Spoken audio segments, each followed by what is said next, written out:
Looking to pick up your very own custom sleeves? Well, look no further. Go to yourplaymat.com where you can choose to have your very own image on the back of sleeves, or you can choose from their amazing range of pre-designed artwork ready and waiting for you. Get them shipped directly to your door and use the affiliate link and discount code down below to get 10% off. What are you waiting for? Go and grab your custom sleeves from yourplaymat.com. What's up YouTube, Daryl here from Zephyr Wargames, and today I am bringing you my second place premiere event Trap Trick profile. Now, we had the premiere event this weekend at the Pit Gaming Club. I decided to take Trap Tricks with the new support of the brand new card, Skelio and of course Kalaria, and actually did really well. So, ended up finishing second. My only loss came to the overall winner, who won with Mermail Atlanteans. And the deck performed really well. So I'm going to take you through the profile, show you what it's got, show you what it contains, and kind of go from there. Obviously, don't forget to check out Custom Playmat as well, and not to mention Venom Battle Gear for your very own God Mat as well. So, with all of that out of the way, let's dive headfirst into this second place Trap Trick profile.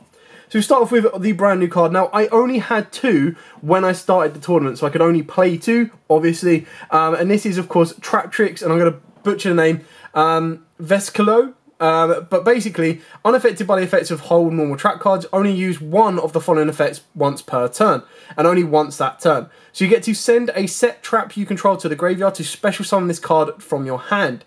If you control no cards in your spell and trap card zones, you can banish this card from the graveyard, then target a whole normal trap card in your graveyard and set it to the field. So it gives you the ability to recycle, but more times than not, what's really important about this is off of Mantis. Mantis can search this, and as long as you've got a trap to get rid of, you go Mantis, turn it into Sarah. This can then send the trap card to summon itself down, which can then trigger Sarah's effect to set you a normal whole trap card, which can be obviously Gravediggers, or it can be something else. And then if you're able to extend from there, you can do, but what you could do is link those two into Verte, go into, you know, Dragoon, go brr. The other way you can do this as well is, even if you don't want to go into Sarah, you can make the rank 4 go into Rafflesia, and you've just got loads of other plays to make. For the other Trap Tricks, we play Triple Mermelio. I would probably play this at 3 if I had a third copy, but 2 kind of worked out quite enough. Triple Mermelio, obviously we all know what this does. When it is normal summoned, you get to add a whole normal trap card, and then if it's special summoned, you get to target a spell trap and pop it. Now I went with double Mantis. Again, this is quite interesting considering I've got 2 of this and 2 of this, but Mantis worked out really well. I might want to bump Mantis up to 3, but again, when it is normal summoned, you get to add a Trap Tricks monster, which is why going back to the new card. And then if it is special summoned, you get, sorry, not even special summoned, you've got a quick effect to target a set spell trap, return it to the hand. Now, by doing so, obviously the idea behind that is to trigger Sarah's effect and go from there. So basically, by getting the Vescalio, you're taking away the ability of needing to play double summon. Then I've got 2 Dioneer. Now, again, 2 worked really nicely because the games were moving quite fast, believe it or not. And with the addition of this, I was able to either OTK through Verte Anaconda or go through Double or Nothing, stuff like that. So Dioneer was a nice one that, again, I didn't really feel that I ever needed a third of. Its normal summon effect is revive one from the graveyard. So obviously you need one in the graveyard to do that. And its special summon effect is you target a whole normal trap card in your graveyard and then set it but banish it when it leaves the field. But it pretty much does what your Vescalio does anyway. I then went with the 1 Atrax. Now you can completely cut Atrax. This is just me personally. I like the idea that it can activate whole normal trap cards from your hand. And the activation effect of normal trap cards, considering you're playing a lot, cannot be negated. So I was worried about those times when my opponent might be like, right, okay, cool, activate Torrential, negate, or activate Ice Dragon Prison, negate, anything like that. So this is kind of a nice way to make sure they always went through. Never came up, never really happened, so you could arguably cut Atrax to the 3rd of Skelio if you want to as well. The other 2 cards we play, of course, are the double Parallel Xyz. This is actually just insanely good. Especially when you look at stuff like Mantis and, of course, the Vescalio. You basically go Mantis, turn it into Sarah, trigger off Xyz. This can then give you a Rafflesia. Vescalio can then help trigger the Sarah's effect to set you a whole normal trap card. And then basically what you're ideally doing is you're going with 2 Gravediggers, which keep in mind you're going to be burning for your opponent for 4k if they both resolve. Or you've got 2 Floodgates, which, again, are incredibly important, especially if you look at certain matchups where they need their monsters to stay face up to link off, or when they need them to stay face up to kind of like target to summon, anything like that. Then Triple Ash Blossom, I think you'll be foolish not to play any hand traps. Yes, it is a trap deck, but you still need to have that ability of, if I don't get to go first, or if I'm made to go second, which 9 out of 10 I was actually made to, which is why I ended up playing the Dragoon package, you need something to stop it, and Ash put in a lot of work for me today. And then, of course, yeah, alright, fine. I'm not even going to go over this, but it wins you so many games, guys. It really does. Like, if your opponent stops your effects, if you just use the Viscelio play, you've set up a trap card and ready for your next turn, you go straight into Verte and it wins you games. Like, the deck's still quite slow and fragile, but with the ability, if I was made to go second, alright, I just make Dragoon and I win the game. If I make Dragoon and I'm not able to win the game, I've still backed out of all my Trap Tricks plays, and it just allows you to go from there. It's not ideal, but the difference between finishing second at a tournament and finishing like near enough dead last or not even making top cut is the Dragoon package if you have it. 2 Prosperity, never saw it, never used it, don't even need to worry about it. Double or Nothing, thankfully never saw it, but because my OTK was going, all my power plays were going through Dragoon, I probably didn't even need to worry about the Double or Nothing Utopia package. Then for the track cards, now I went with Triple Shade Brigandine. I think I saw it once, maybe twice. It works if you get it into Redoer or if you get it into Rafflesia, especially in that example with the Viscelio. Obviously the idea is that you can trigger Sarah, Sarah can then set you Gravedigger, and then you can activate this to go with your Viscelio to make your rank 4, which can of course be Bagooska if you want to, or it can be Redoer. And the idea behind that is you've got a trap card set ready to go, which will then trigger Sarah to special summon. You've got the Redoer with a trap card that can detach to bounce a monster, and you've got place to move from there.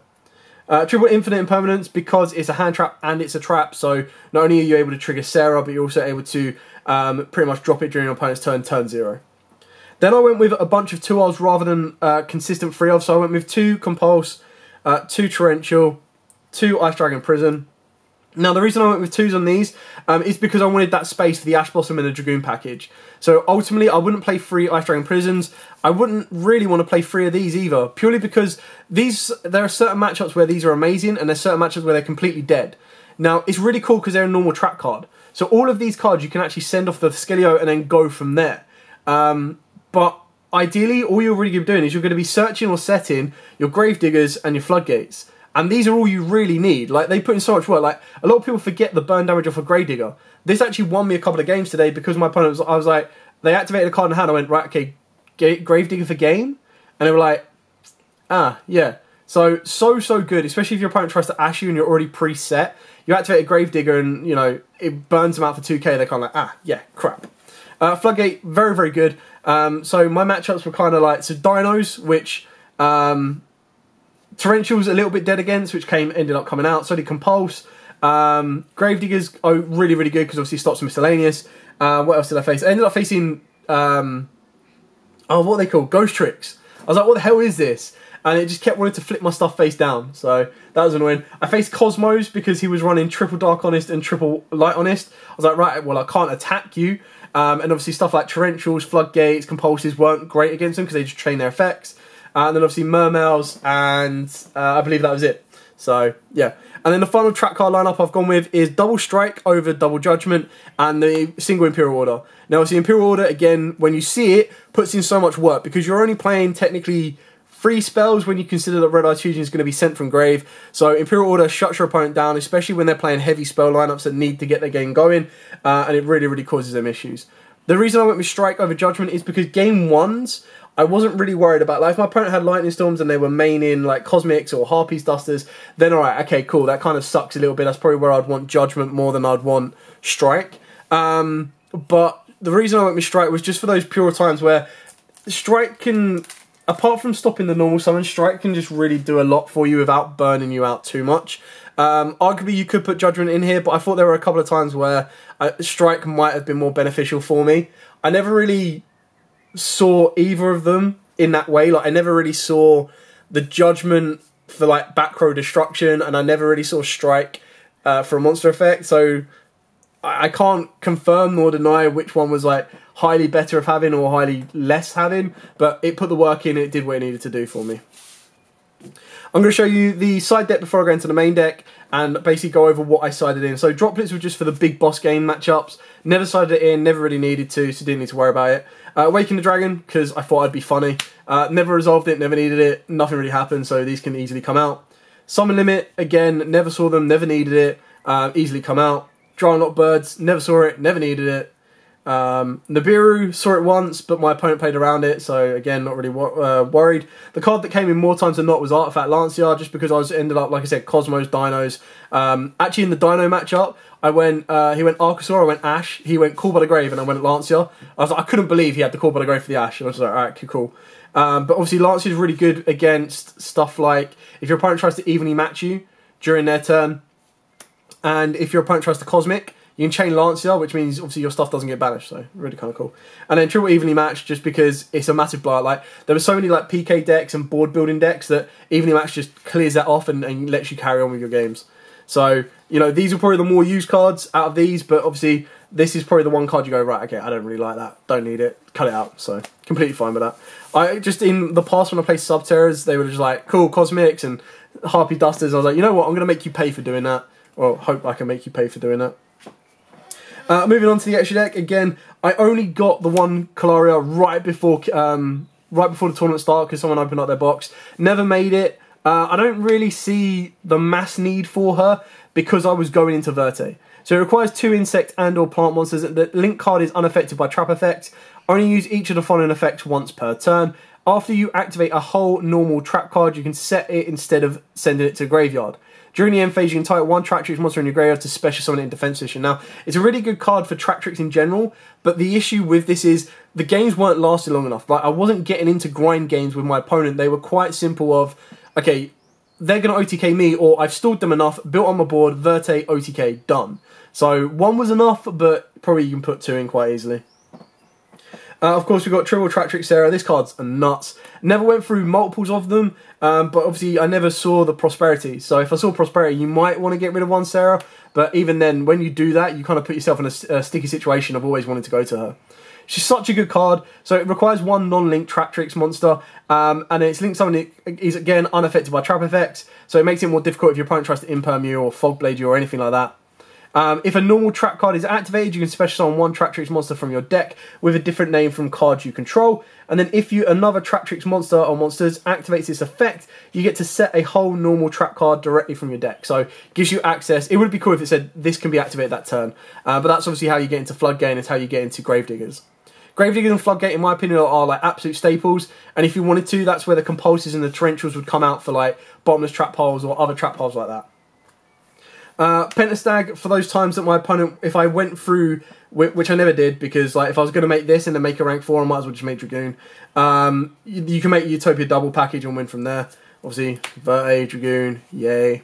For the XYZs, I actually had a nice lineup of the XYZs. Rafflesia, really like this card still. I still think a lot of people just think it's the dead card and get rid of it, but I still really like Rafflesia, especially, I set this up against Dinos, and then obviously being able to Gravedigger anytime they tried to use Misk or anything like that was really nice.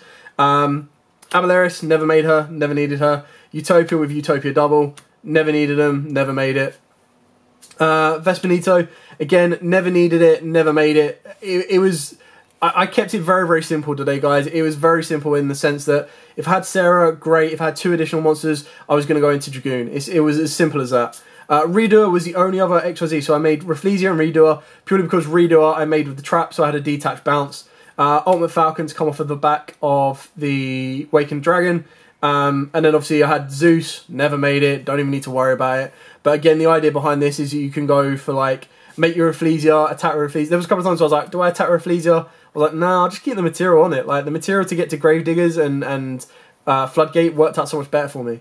And then Dragoon, like, it is what it is, guys. I wanted to go, I wanted to play, I didn't want to get spanked, so I put Dragoon in there, and there's a reason Dragoon is Dragoon.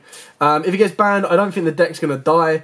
You just don't have a quicker, easy win con. Because let's be honest, if you're going for the Utopia win con, you still need to have 2 level 4s.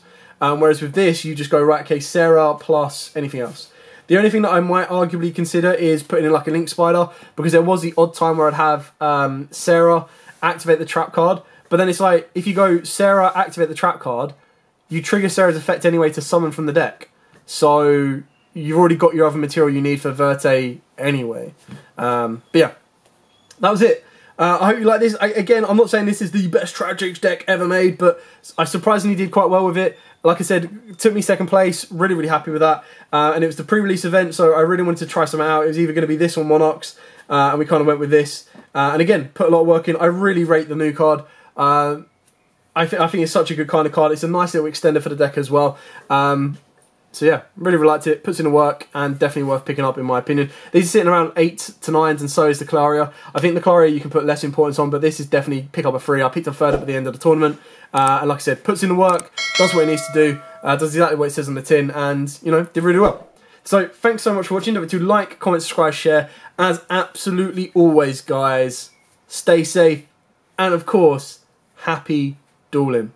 Looking to pick up your very own custom sleeves? Well, look no further. Go to yourplaymat.com where you can choose to have your very own image on the back of sleeves, or you can choose from their amazing range of pre-designed artwork ready and waiting for you. Get them shipped directly to your door and use the affiliate link and discount code down below to get 10% off. What are you waiting for? Go and grab your custom sleeves from yourplaymat.com.